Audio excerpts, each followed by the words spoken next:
University of East Anglia, University of the West of England, Bristol, dan masih banyak yang lainnya. Bawa kelengkapan akademis Anda terakhir dan hasil tes bahasa Inggris untuk daftar langsung di tempat tanpa biaya. Jadi tunggu apa lagi kawan? Datang saja ke pameran pendidikan Australia dan Inggris Sabtu 22 Februari di TS Suites Hotel Sutos.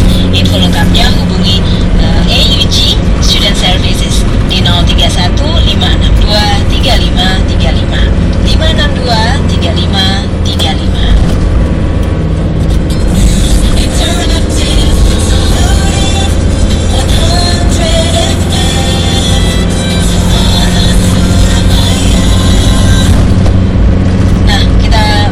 Bagian berikutnya perbincangan bersama kawan-kawan dari Rumah Sakit Ortopedi dan Traumatologi Pak Gunawan. Tadi saya nggak tahu sudah apa belum dijawab. Sudah, Pak Gunawan tadi enggak?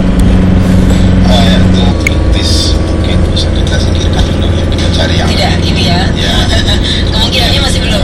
Untuk asam urat ya tadi sudah aman tadi. Karena asam urat itu tanpa pembengkakan jari pertama itu hampir bisa dikatakan itu bukan asam urat. Ya, kalau asam urat selalu ada bekas. Selalu ada, ya. Jadi itu selalu. Kalau kaku bukan itu. Saya suka kaku. Nah kemudian untuk CA-nya Pak, tadi sendiri kalau itu infeksi itu bisa kronis ya. Jadi spesifik non spesifik bisa ya. Atau hanya peradangan saja itu juga bisa. Ya, jadi ini harus dideteksi segera tanpa menyelesaikan peradangannya, saya kira ya sakitnya juga tidak akan selesai. Ada sel-sel yang bisa menimbulkan peradangan yang dicetus, bisa oleh karena metabolismenya, bisa karena misalnya orang yang asam urat itu kan dia mengeluarkan sel-sel radang, ya, jaringan yang meradang asam uratnya itu. Nah itu infeksi juga akan menimbulkan radang juga, kronis yang belum sampai pada kanker ya dok ya. Oke. Kalau Pak Sabta, Dokter Putu bisa jelaskan? Ya. Nanti ya. Oke. Untuk Pak Sabta ya cedera pada lengan. Jadi kemungkinan kalau saya lihat ceritanya mungkin lengan atas maksudnya sekitar bahu kali ini. Oh sini ya. Iya. Bukan pijit tadi katanya. Malah nggak boleh ya nanti pijit ya harusnya. Jadi karena 2 tahun itu melakukan yang baik, jadi saya juga masih akan melakukannya.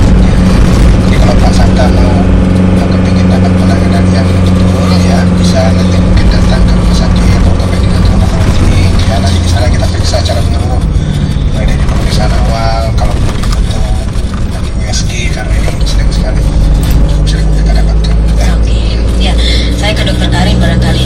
Dokter Karin, kalau kita datang ke rumah sakit ortopedi gitu ya, biasanya gejala-gejala yang seperti apa yang paling sering datang ditangani oleh rumah sakit ortopedi dan traumatologi? Gejala paling sering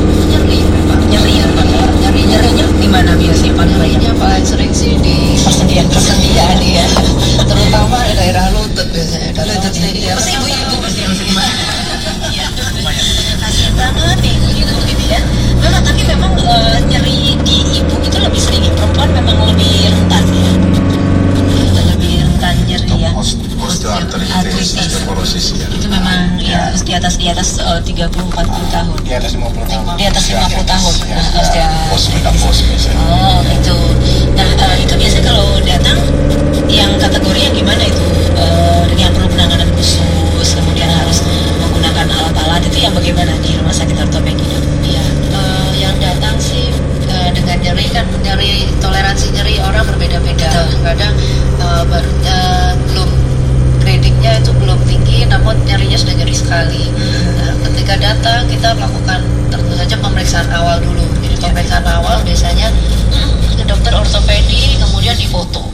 Foto langsung dibaca oleh dokter ortopedinya, ditentukan ini sudah misalnya penyakit osteoartritis, diketahui grade berapa, kemudian baru penanganannya apa, karena setiap grading penanganannya selalu beda-beda. Termasuk juga kalau sudah itu mengarah ke kanker, langsung ada penanganan khusus. Nah, khusus untuk kanker itu pemeriksaannya lebih dalam lagi. Pemeriksaannya jika di rumah sakit kami dilakukan pemeriksaan radiologi, yaitu foto. Itu foto dapat macam-macam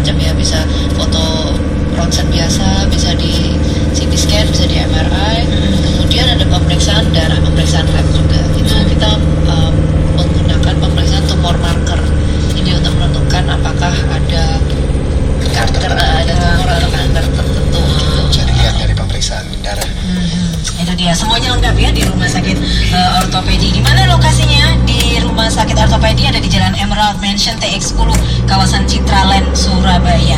Ada kedua kawan bersama saya. Selamat sore bersama RSOT. Sore, Ya, sore Ibu dengan? ini dengan Mbak Emma. Betul.